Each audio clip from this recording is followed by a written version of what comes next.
Well, hi there, boys and girls and dads and moms, and welcome to PJs and Pillows. Tonight we've got a book with a strange title.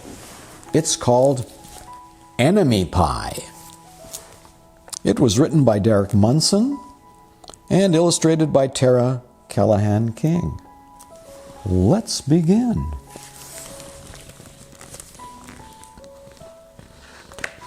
It should have been a perfect summer.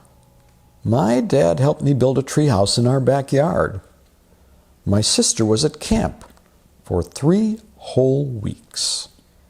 And I was on the best baseball team in town. It should have been a perfect summer, but it wasn't.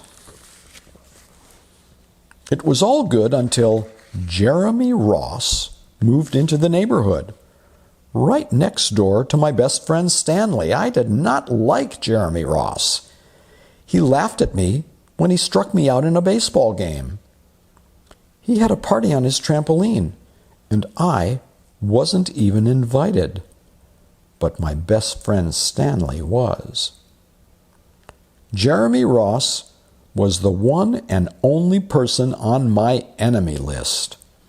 I never even had an enemy list until he moved into the neighborhood. But as soon as he came along, I needed one. I hung it up in my treehouse where Jeremy Ross was not allowed to go. My dad understood stuff like enemies. He told me that when he was my age, he had enemies too. But he knew of a way to get rid of them. I asked him to tell me how. "Tell you how? I'll show you," he said. He pulled a really old recipe book off the kitchen shelf. Inside there was a worn-out scrap of paper with faded writing. Dad held it up and squinted at it. "Enemy pie," he said, satisfied. You may be wondering, what exactly is in enemy pie? I was wondering too. But Dad said the recipe was so secret, he couldn't even tell me. I decided it must be magic. I begged him to tell me something, anything. "I will tell you this," he said. "Enemy pie is the fastest known way to get rid of enemies." Now, of course, this got my mind working. What kinds of things, disgusting things, would I put into a pie for an enemy? I brought Dad some weeds from the garden, but he just shook his head. I brought him earthworms and rocks, but he didn't think he'd need those. I gave him the gum I'd been chewing all morning, and he gave it right back to me. I went out to play alone. I shot baskets until the ball got stuck on the roof. I threw a boomerang that never came back to me, and all the while I listened to the sounds of my dad chopping and stirring and blending the ingredients of enemy pie. This could be a great summer after all. Enemy pie was going to be awful. I tried to imagine how horrible it must smell, or worse yet, what it would look like. But when I was in the backyard looking for ladybugs, I smelled something really, really, really good. And as far as I could tell, it was coming from our kitchen. I was a bit confused. I went to ask Dad what was wrong. Enemy pie shouldn't smell this good, but Dad was smart. "If enemy pie smelled bad, your enemy would never eat it," he said. I could tell he'd made enemy pie before. The buzzer rang, and Dad put on the oven mitts and pulled the pie out of the oven. It looked like a plain old pie. It looked good enough to eat. I was catching on. But still, I wasn't really sure how this enemy pie worked. What exactly did it do to enemies? Maybe it made their hair fall out or their breath stinky. Maybe it made bullies cry. I asked Dad, but he was no help. He wouldn't tell me a thing. But while the pie cooled, he filled me in on my job. He talked quietly. There is one part of enemy pie that I can't do. In order for it to work, you need to spend a day with your enemy. Even worse, you have to be nice to him. It's not easy, but that's the only way enemy pie can work. Are you sure you want to go through with this? Of course I was. It sounded horrible. It was scary, but it was worth a try. All I had to do was spend one day with Jeremy Ross. Then he'd be out of my hair for the rest of my life. I rode my bike to his house and knocked on the door. When Jeremy opened the door, he seemed surprised. He stood on the other side of the screen door and looked at me, waiting for me to say something. I was nervous. Can you play? I asked. He looked confused. I'll go ask my mom, he said. He came back with his shoes in his hand. His mom walked around the corner to say hello. You boys stay out of trouble, she said, smiling. We rode bikes for a while and played on the trampoline. Then we made some water balloons and threw them at the neighborhood girls, but we missed. Jeremy's mom made us lunch. After lunch, we went over to my house. It was strange, but I was kind of having fun with my enemy. He almost seemed nice, but of course, I couldn't tell Dad that, since he had worked so hard to make his enemy pie. Jeremy Ross liked my basketball hoop.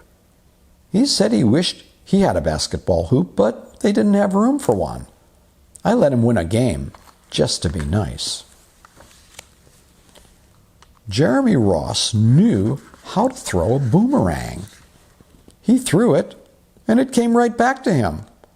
I threw it, and it went over my house and into the backyard. We climbed over the fence to find it. The first thing Jeremy noticed was my treehouse. My treehouse was my treehouse. I was the boss. If my sister wanted in, I didn't have to let her. If my dad wanted in, I didn't have to let him. And if Jeremy wanted in, can we go in, he asked. I knew he was going to ask me that. But he was the top person, the only person, on my enemy list. And enemies aren't allowed in my treehouse. But he did teach me how to throw a boomerang, and he did have me over for lunch. And he did let me play on his trampoline. He wasn't being a very good enemy. Okay, I said, but hold on. I climbed up ahead of him and tore the enemy list off the wall.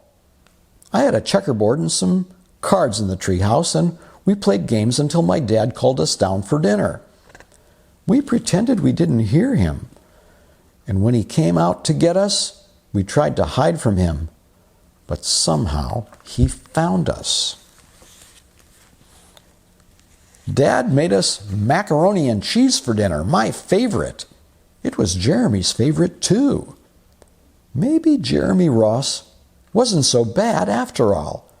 I was beginning to think that maybe we could just forget about enemy pie. But sure enough, after dinner, Dad brought out the pie.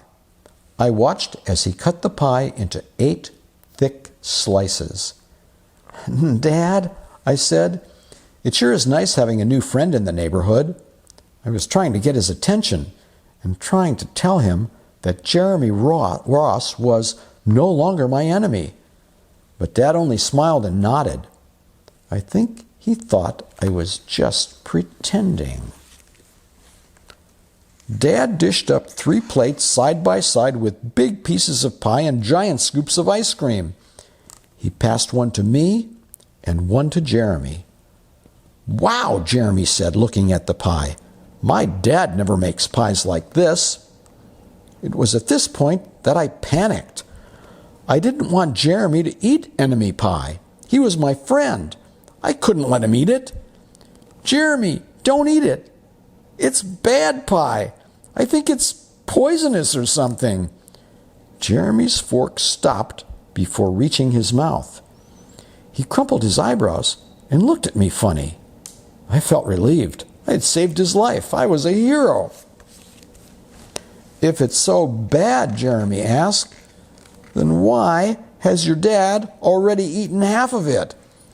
I turned to look at my dad. Sure enough, he was eating enemy pie. "Good stuff," he mumbled through a mouthful, and that was all he said. I sat there watching them eat enemy pie for a few seconds. Dad was laughing. Jeremy was happily eating. And neither of them was losing any hair. It seemed safe enough, so I took a tiny bite. Enemy pie was delicious. After dessert, Jeremy rode his bike home, but not before inviting me over to play on his trampoline in the morning. He said he'd teach me how to flip. As for enemy pie, I still don't know how to make it. I still wonder if enemies really do hate it, or if their hair falls out, or if their breath turns bad. But I don't know if I'll ever get an answer because I just lost my best enemy. And that's the end of the story. So brush your teeth, give hugs to the people that you love, and have sweet dreams. Good night.